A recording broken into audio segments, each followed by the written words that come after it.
Ketika kita memang harus menyampaikannya, di sini ada metode dakwah yang sifatnya spesial dan khusus. Nggak bisa disamain dengan yang lain, dengan masyarakat umum, nggak bisa. Karena tidak ada satupun orang tua yang mau diguruin oleh anaknya. Itu dia. Tidak mungkin. Subhanallah. Lu anak kapan? Lu baru lahir kapan? Gitu kan? Dari mana? Baru makan garam. Subhanallah. Kagak ada aneh, nggak ada lu. Nah, ini Ustadz, untuk awal nih, apakah perlu kita membuka diri atau membicarakan tentang hijrah kita Ustadz kepada keluarga? Khawatir ada prasangka yang aneh-aneh dari orang tua khususnya Ustadz. Apalagi ketika seorang anak tunjukkan yang maksimal di dalam berbakti kepada kedua orang tuanya. Subhanallah. Bukan cuma dengan pakaian celana natung dulu, entar dulu deh gitu kan. Subhanallah. Baju-baju yang model-model istilahnya gitu kan. Apalagi dengan jenggot. Entar dulu deh bang, sabar gitu kan. Sabar bro, ya salah.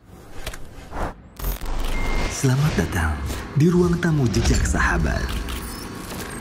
Assalamualaikum warahmatullahi wabarakatuh. Alhamdulillah alladzi bi ni'matihi tatimmus shalihat. Ikhwati fillah, apa kabar? Masya Allah. Alhamdulillah hari ini kita ketemu lagi di ruang tamu Jejak Sahabat. Dan di waktu senggangnya Ustadz menyempatkan datang lagi ke ruang tamu Jejak Sahabat untuk membahas hal-hal lain yang mungkin menjadi pertanyaan bagi kita. Kali ini kembali kita bersama Al-Ustadz Habib Salim Al-Muhdhar.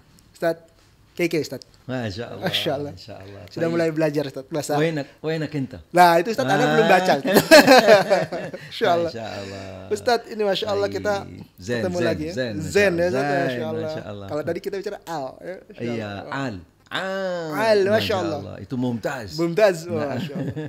Kita, antum sering ke Bandung, bahasa Arab kita makin mantep Ustaz. Masya Allah. Kita dipaksa bahasa Arab. Tamam. Labut, naam. Nah, Ustaz. Harus naam, sahih. Bicara tentang bahasa Arab yang memang anak-anak hijrah ini pengen sekali belajar bahasa Arab. Ustaz. Masya Allah. Nah, kita nih mulai akan mengadakan kajian bahasa Arab Ustaz. Wah, jamil. Mulai akan, semoga Allah mudahkan Ustaz. Tapi sebelum mulai yang lain nih, Ana mau kasih resepnya yang paling efisien dan Masya Allah ini. Pengen cepet bahasa Arab? Nah, Ustaz. Wah, gampang sekali resepnya. Gimana, Ustaz? Zuat sama orang Arab. Aduh, zuat sama orang Arab. Anda minta zuat? Nikah. Masya Allah. Ya nah, Allah. Ustaz. Karena udah punya kamusnya jadi gampang gitu kan. Iya. Semoga Allah mudahkan. Tapi yang penting cukup nggak bekalnya. Wah, itu dia tuh. Dam. Subhanallah. Aduh, ini kalau bicara sama Ustadz nih seru Ustadz. Kita kadang-kadang matiin jam kalau boleh, biar jalan terus Masya Allah. Ustadz, kali ini kita akan bicara hijrah Ustadz. Masya Allah. Tentang di mana fenomena hijrah sudah muncul nih. Sudah mulai kelihatan di mana-mana, di kota-kota besar, bahkan di pedesaan ada pengajian-pengajian kecil, liko-liko kecil yang isinya anak-anak muda yang mereka terkenal dengan nama hijrah Ustadz. Orang-orang yang hijrah. Nah, kadang-kadang Ustadz ketika kita mulai hijrah ini justru pertentangan muncul itu di kalangan keluarga Ustadz, orang tua kita terutama. Kadang-kadang kita yang sudah mulai ngaji, kita dianggap ikut Islam radikal, kita mulai dikucilkan sama keluarga, ada yang disangka pemahaman sesat Ustadz, antum sesat dan sebagainya. Bahkan ada yang sampai diusir dari keluarganya Ustadz. Masya Allah. Semoga Allah mudahkan untuk kita berhijrah Ustadz. Ya Rab. Nah ini Ustadz, untuk awal nih, apakah perlu kita membuka diri atau membicarakan tentang hijrah kita Ustadz kepada keluarga? Khawatir ada prasangka yang aneh-aneh dari orang tua khususnya Ustadz. Baik. Naam, jazakallah khair. Bagus sekali. Naam. Fenomena yang memang sebenarnya cukup booming istilahnya ya. Masya Allah. Di mana-mana lagi orang ngomongin hijrah gitu kan. Walaupun nanti kita akan bisa lebih paham sebenarnya yang hijrah yang mana sih yang seharusnya gitu kan. Yang gimana yang seharusnya gitu kan. Biar lebih jelas gitu kan. Tayyib. Naam, jazakallah khair. Bagus sekali pertanyaannya dan juga berbagi fenomena yang ada yang insya Allah kita akan kaji bersama insya Allah. Bismillah, alhamdulillah, wassalatu wassalamu ala rasulillah wa ala alihi wa sahbihi wa man tabi'ahu wa wala, amma ba'd. Ikhwani, akhwati fid din, rahimani rahimakumullah. Sebenarnya hijrah termasuk salah satu bentuk daripada ibadah. Jadi bukan cuman istilahnya keren-kerenan gitu. Enggak ada ngetren-ngetrenan, bukan. Jangan sampai dianggap biasa-biasa aja gitu. Hijrah adalah sebuah ibadah dan besar. Subhanallah. Karena menjadi sebuah titik tolak awal.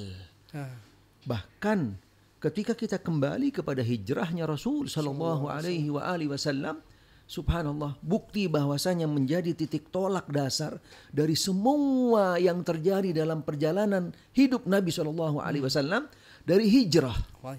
Buktinya apa? Kalender itu dihitung awalnya dari mana? Hijriah, Ustaz. Subhanallah.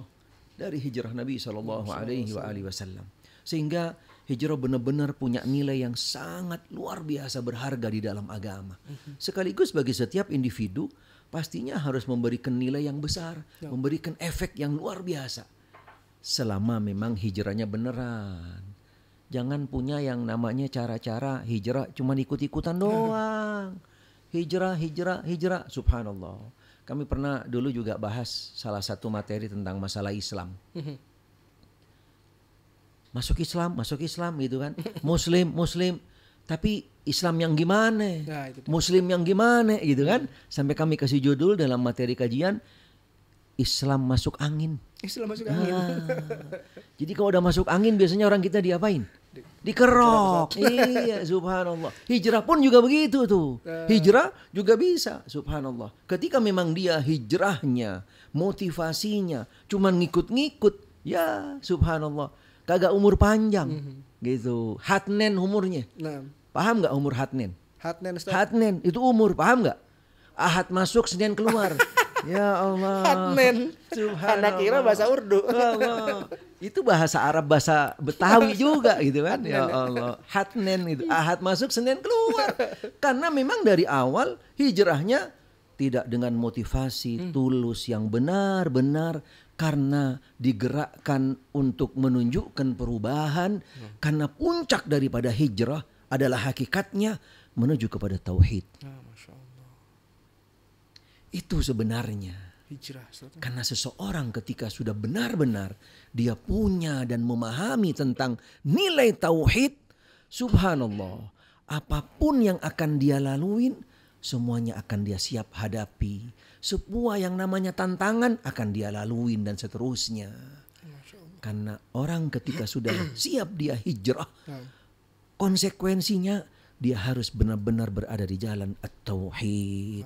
Tapi kalau cuma hijrah yang ikut-ikutan, belum nyampe, masya Allah.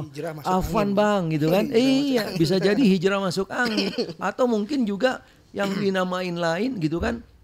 Hijrahnya hijrah kehujanan gitu kan. Kena curhatan doang. Benar, subhanallah.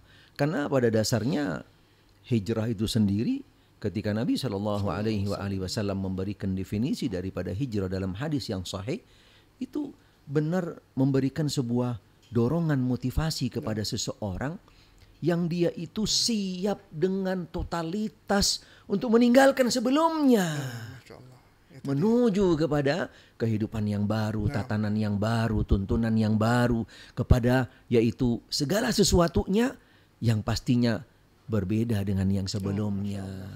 Tapi hijrah masih juga ada embel-embel yang lama, ya susah mah. Susah, udah mendingan dikerokin dulu deh. Ya. Atau bahasa kita yang tepat nih, diruqyah dulu. Wah, biar benar-benar terima hijrahnya, benar-benar mantap. Jadi ketika dia hijrah, insya Allah dia akan sudah siap untuk menerima segala konsekuensinya. Salah satu bukti dalam hal ini bagaimana hijrah itu akan memberikan perubahan kepada seseorang yang mengajak sebenarnya hakikat seseorang itu kepada tauhid. Bagaimana hijrahnya Bilal, seorang sahabat yang mulia, yang agung, yang luar biasa, subhanallah. Walaupun fisiknya seperti itu, asal usulnya seperti itu, subhanallah. Tapi benar-benar yaitu ada nilai hijrah di dalam hatinya. Bukan di lisannya, subhanallah. Sehingga apapun yang dia hadapi, enteng, ringan, tidak ada artinya, subhanallah. Sehingga yang keluar dari lisannya bukan cuman sekedar bangga-banggain atau mungkin sekedar keluhan atau bahkan cuman sekedar yang namanya omong-omong doang, tidak. Tapi yang keluar dari lisannya tidak ada kecuali kalimat tauhid. Itu gambaran secara sekilas tentang yang namanya bagaimana hakiki sebuah yang namanya hijrah. Benar-benar ikhlas, benar-benar tulus. Sehingga ketika kita kondisinya sudah benar-benar hijrah, ini bukan sekedar usaha upaya kita. Jangan dianggap itu adalah hasil training kita gitu kan. Hasil apalagi beli online, ya nggak mungkin. Nggak ada, hijrah nggak bisa. Itu adalah anugerah karunia dari Allah. Yahdi may yasha. Allah subhanahu wa ta'ala yang berikan hidayah. Dan wa ma taufiqi illa billah. Karena nilai yang namanya di atas hidayah, taufik, itu mutlak adalah miliknya Allah. Jadi nggak ada sama sekali usaha kita di sana. Walaupun ada yang sifatnya adalah sekedar mungkin suasana, kondisi, atau mungkin jalur-jalur, arah-arah. Tapi penentunya mutlak, wa ma taufiqi illa billah. Taufik datangnya dari Allah Ta'ala. Sehingga hijrah adalah anugerah, karunia yang datang dari Allah Ta'ala. Sebuah nikmat. Kita nggak bisa umbar-umbar, nggak bisa asal kita omongin orang, ceritain sama orang begitu aja ngobrol cerita. Jangan, ntar dulu. Dikatakan di dalam sebuah riwayat, kullu dhi ni'matin mahsud. Setiap yang namanya nikmat itu pasti adakan orang yang cemburu, yang iri, yang sirik, katanya orang Betawi bilang, gitu kan? Subhanallah. Sehingga kita simpan rapi. Karena seseorang yang sudah hijrah bukan dengan dikumandangkan. Karena kita bukan seperti zaman dulu, zaman Nabi SAW. Di zaman Nabi sendiri para sahabat yang hijrah, yang sifatnya perpindahan tempat dari Mekah ke Madinah, nggak semuanya cerita. Kecuali Umar bin Khattab radhiyallahu anhu. Kecuali beliau pemberani gitu kan. Karena beliau siap menghadapi resiko dan nggak mungkin ada yang berani ngelawan beliau. Karena beliau dengan tinggi badannya yang luar biasa, kalau naik kuda kakinya sampai ke bawah, rata dengan tanah. Subhanallah. Bayangin gimana tingginya gitu kan. Subhanallah. Kita simpan nikmat karunia tersebut. Yang paling penting kita tunjukkan adalah dengan aplikasi. Kita tunjukkan dengan akhlak yang mulia. Karena tauhid, karena akidah ahli sunnah wal jamaah, agama Islam yang identik dengan akhlak. Itu yang perlu kita tunjukkan. Sehingga orang gak mungkin nilai kita negatif. Ketika kita tunjukkan dengan akhlak. Tutur kata kita, tindak tanduk kita. Apalagi ketika seorang anak, tunjukkan yang maksimal di dalam berbakti kepada kedua orang tuanya. Subhanallah. Bukan cuma dengan pakaian celana natung dulu, entar dulu deh gitu kan. Subhanallah, baju-baju yang model-model istilahnya gitu kan. Apalagi dengan jenggot, entar dulu deh bang, sabar gitu kan. Sabar bro, ya salah. Akhirnya bisa juga gitu ya. Masya Allah. Jangan, jadi simpan dulu. Sampai pada waktunya ketika memang mereka benar-benar punya ada sebuah semacam persepsi baik kepada kita. Kenapa nih akhlaknya berubah? Apa yang ada pada dia? Kadang-kadang ada sebagian dari kita ketika hijrah yang ditunjukin dulu sama orang tuanya main vonis-vonis orang tua. Be, ini salah be, bid'ah be, gitu kan. Masya Allah. Ini gak benar nih syirik. Waduh. Gak salah kalau orang tua yang memang belum ada latar belakang sebelumnya misalnya dasar-dasar yang tepat, yang benar, bisa duluan stres sama anaknya gitu kan. Ya Allah. Nggak salah kalau diusir begitu karena bikin jantungan orang tuanya. Iya kan? Masya Allah. Jadi sebenarnya untuk dakwah keluarga itu memang ya kita nggak usah ceritain hijrahnya kita, tapi buktiin dengan akhlak kita. Perubahan kita menjadi lebih baik. Benar, baru, dengan perilaku. Benar. Subhanallah. Karena pada dasarnya salah satu metode akhlak, salah satu metode dakwah yang sangat efisien dan jitu sekarang adalah dengan membuat simpatik, akhi. menarik simpati, betul. khususnya dengan akhlak yang mulia kepada kedua orang tua, kepada famili kerabat kita bantu, yang nggak punya kita tolong, kepada masyarakat sekitar kita gabung gitu kan. Jangan merasa kita udah hijrah lo eksklusif gitu kan. Ya Allah, udah tinggal di gua aja deh mendingan. Iya kan? Tinggal aja di gua kalau begitu mau eksklusif gitu. Tetap gabung dengan masyarakat, tunjukkan perubahan kita yang lebih baik daripada yang sebelumnya. Hal-hal yang lainnya yang sifatnya nanti menyempurnakan daripada hijrah, nyusul deh gitu kan. Bahkan ada salah seorang ustadz, beliau mengatakan, ikhwah kawan-kawan kita yang masih baru-baru awal hijrah seperti itu, jangan buru-buru kita larang semuanya, termasuk yang ngerokok sekalipun, jangan dulu, belum waktunya. Subhanallah, buru-buru yang seperti itu langsung dilarang, ya bisa beli satu slop nanti akhirnya kan. Ya Allah, sabar dulu. Tidak apa-apa, yang penting bagaimana hijrah akidahnya, hijrah pemahamannya, hijrah akhlaknya, hijrah tindak tanduknya, perilakunya. Yang lainnya bakal ngikut. Kalau buru-buru ke sono, lari duluan. Sama kayak seperti seseorang yang baru mau masuk Islam misalnya, ya kan? Belum apa-apa, masuk Islam udah diajarin. Niat ini begini, niat itu begini, niat ini begitu. Mau sholat pakai niat begini gitu kan. Mau uduk pakai niat begini. Belum apa-apa, apalannya banyak gitu kan. Masya Allah, langsung mundur. Udah kalau begitu ntar tahun depan deh. Ngapalin dulu deh. Ya, subhanallah. Nah Ustaz, ya jadi sebenarnya pertentangan itu udah bisa kejawab Ustaz dengan alat-alat kita, sehingga mereka pun juga akan mengerti perubahan itu ketika perubahan menjadi lebih baik Ustaz. Benar. Ada nggak Ustaz sebenarnya cara mendakwahi keluarga itu yang sesuai tuntunan sunnah Nabi kita sallallahu alaihi wasallam? Baik, bagus sekali. Naam, sahih.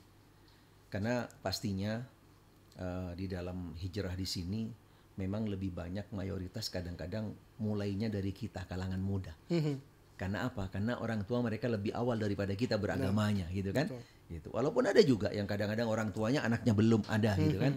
Tapi ketika memang dari kita kalangan muda-muda yang lebih dulu mengenal sunnah, sudah hijrah gitu kan, sudah benar-benar dia mengenal yang namanya tauhid yang benar, dan juga benar-benar dalam hatinya hijrah, bukan lisannya, bukan penampilannya.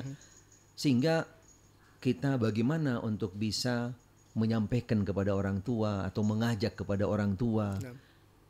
Pastinya secara spesifik wallahu alam di dalam tuntunan dan di dalam sejarah yang di dalam perjalanan dakwah Nabi sallallahu alaihi wasallam, khususnya yang pernah terjadi kepada beberapa sahabat gitu kan. Yang pernah terjadi kepada beberapa sahabat, sampai ada salah seorang sahabat yang anaknya dia hijrah tapi ibunya tidak gitu kan. Ibunya tidak, bahkan tidak mau ikut bersama Nabi sallallahu alaihi wasallam, bahkan sampai ibunya demo kan. Gak mau makan. Iya benar. Ibunya dengan istilahnya menjahit bibir gitu kan. Subhanallah, aneh gitu kan. Subhanallah. Berarti ini udah dari dulu ya. Subhanallah. Tapi kenapa masih dibanggain sekarang gitu ya? Padahal udah jelas-jelas itu sudah menjadi ala kulli hal, pokoknya begitu deh gitu kan. Ya Allah. Sehingga beliau sendiri pun tidak menunjukkan secara spesifik, tidak langsung. Tapi tetap beliau menunjukkannya dengan akhlak yang mulia, berbakti dan seterusnya. Ketika kita memang harus menyampaikannya, di sini ada metode dakwah yang sifatnya spesial dan khusus. Nggak bisa disamain dengan yang lain, dengan masyarakat umum, nggak bisa. Karena tidak ada satupun orang tua yang mau diguruin oleh anaknya. Itu dia. Tidak mungkin. Subhanallah. Lu anak kapan? Lu baru lahir kapan gitu kan? Dari mana? Baru makan garam. Subhanallah. Kagak ada aneh, nggak ada lu. Subhanallah. So ngajarin gue lagi? Ya salah. Ya Allah. Itu poin yang pertama. Jangan sampai kita mengguruin orang tua kita. Ya Allah. Kita deketin orang tua kita. Bagaimana kita bisa memahami situasi kondisinya. Kalau lagi sehat, seger, tenang gitu kan. Lagi kondisinya misalnya rileks gitu kan. Kalau misalnya dengan biasa kita pendekatannya dengan bercanda, canda aja dulu. Itu dengan bahasa bercanda gitu kan. Senggol-senggol dikit gitu kan. Subhanallah. Misalnya gitu. Dengan cara-cara yang lembut seperti itu. Atau kalau memang misalnya kita belum punya metode yang sifatnya khawatir nanti akan misalnya malah akan frontal gitu kan, pakai buku. Iya. Taruh buku aja di meja dia gitu kan, di tempat minuman dia misalnya gitu kan. Cuman buku-bukunya juga yang sederhana dulu. Jangan belum apa-apa udah diajarin tentang masalah bid'ah, masalah syirik, kapan jihad. Waduh. Ada tahapannya juga gitu kan. Gitu. Apakah saya muslim sempurna? Ya, gitu kan. Gimana cinta saya kepada Nabi SAW? Itu kan sebuah materi-materi yang bikin mereka merangsang, pengen tahu gitu kan. Siapa sih nggak pengen Islamnya sempurna? Siapa sih nggak pengen dicintai Nabi SAW dan mencintai Nabi, ya kan? Orang semuanya pengen tertarik kan, gitu. Tinggal kembali kepada kita, gimana metodenya, gimana caranya gitu. Yang penting pastinya kita yang lebih tahu dengan orang tua kita. Jangan buru-buru, apalagi sampai yang tadi bilang orang tuanya Khawarij. Innalillah, masya Allah, lulusan pesantren mana ini anak gitu kan?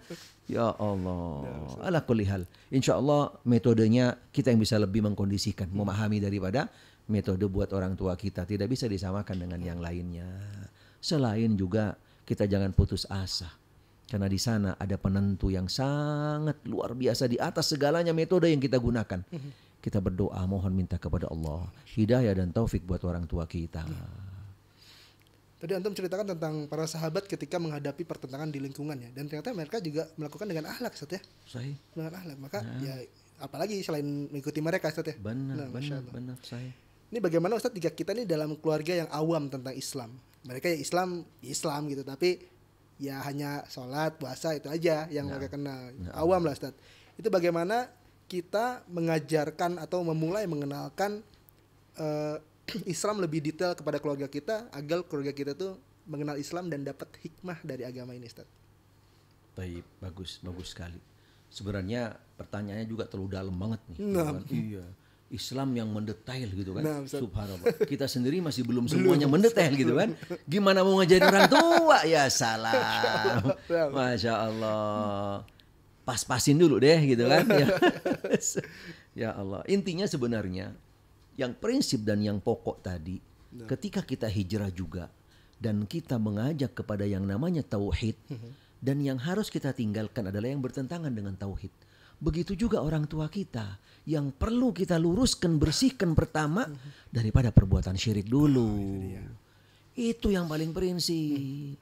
Karena ketika sudah bersih kotorannya, penyakit-penyakitnya, duri-durinya, insya Allah tauhid masuk akan gampang.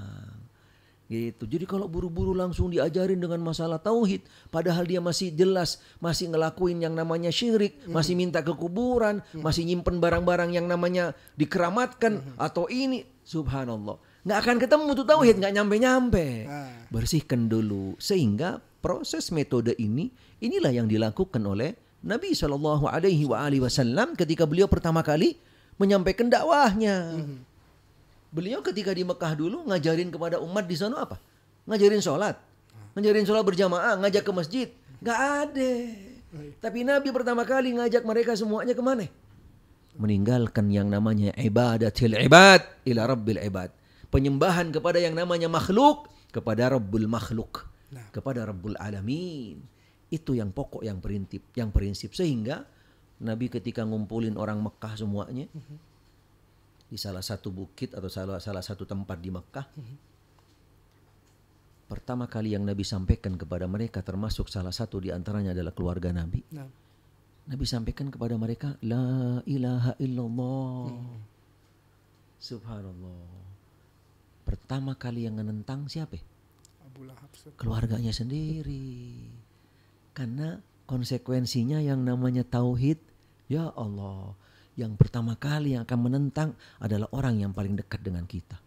Coba lihat aja, siapapun dari kita yang sudah pernah hijrah, pasti yang pertama kali yang akan menjadi tantangan kita, orang terdekat dari kita. Seorang suami bisa istrinya, seorang istri bisa suaminya, seorang anak bisa orang tuanya.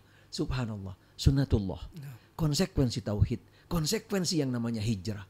Gitu. Sehingga jangan buru-buru dulu. Nabi melalui prosesnya dengan tahapan yang namanya tazkiyah. Apa itu tazkiyah? Itu bukan nama lembaga, bukan. Jangan. Itu nama istilah sebuah metode dan sekaligus sebagai bentuk materi dalam materi ilmu syar'i atau dalam sebuah ajaran lah. Dalam agama Islam ada yaitu sebuah maddah namanya tazkiyatun nafs. Tazkiyat Tazkiyatun nafs. Ini materi penting, akhi. Banyak dari kita kadang-kadang menganggap remeh, biasa-biasa saja. Ya Allah. Padahal sebenarnya materi ini targetnya apa? Al-qalbu. Targetnya adalah hati. Bersihan jiwa. Dan hati yang menjadi pokok vital daripada seluruh anggota tubuh yang lainnya. Bahkan yang menjadi penilaian utama di dalam ibadah adalah dilihat hatinya. Karena di dalam hati itu ada niat. Subhanallah, bagaimana kita akan beribadah. Apapun ibadah yang kita lakukan, sebesar apa, sepanjang kapanpun kita beribadah. Tapi ternyata dalam hati kita masih ada yang namanya bertentangan dengan yang namanya niat itu sendiri. Bagaimana ibadah kita akan diterima?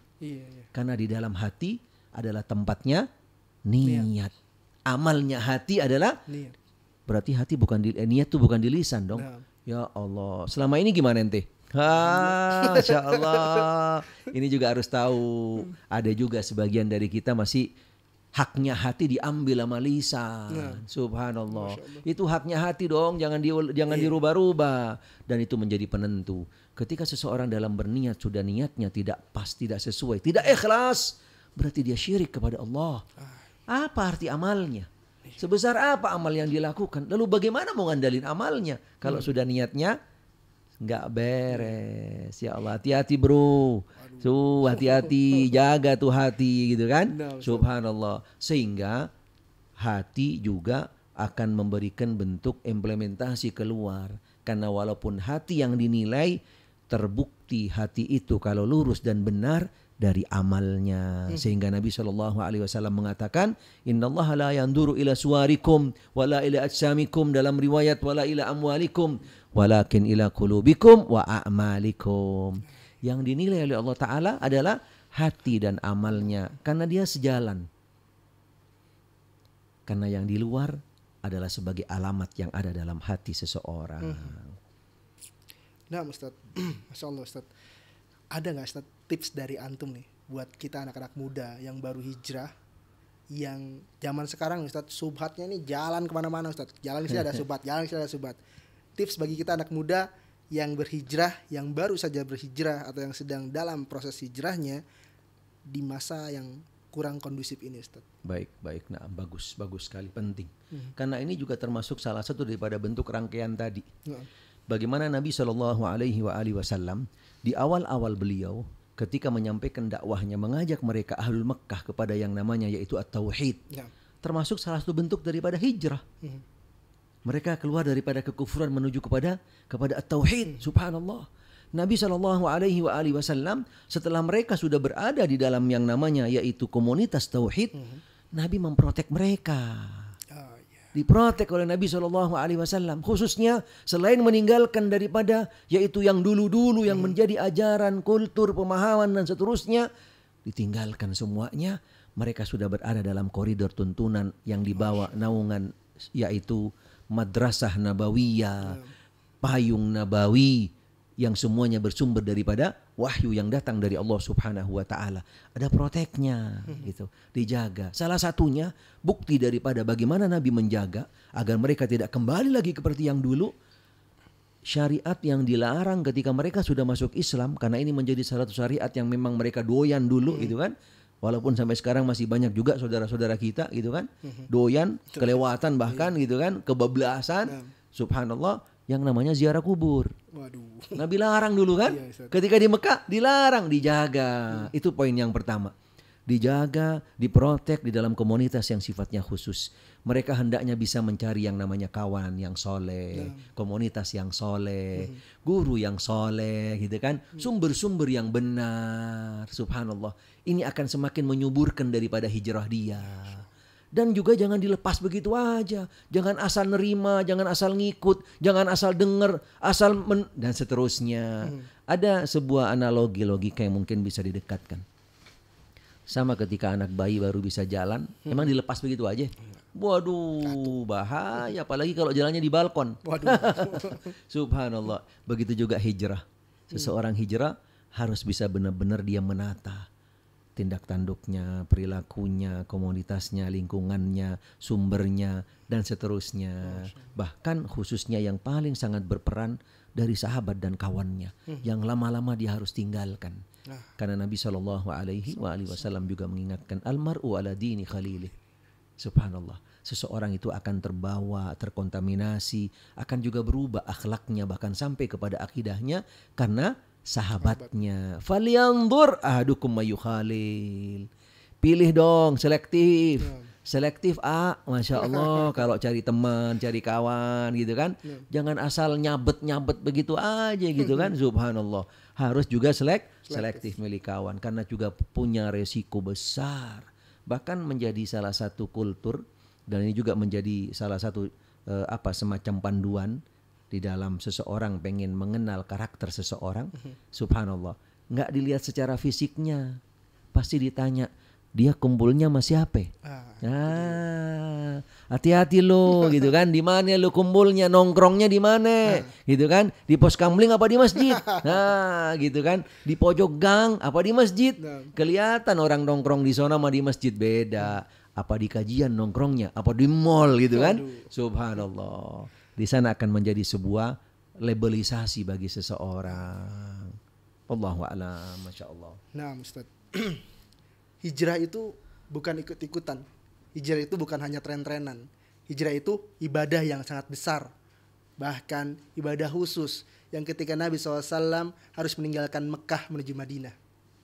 Watifillah, semoga Allah mudahkan perjalanan kita untuk menuju jannahnya Allah Azza wa Jalla. Amin.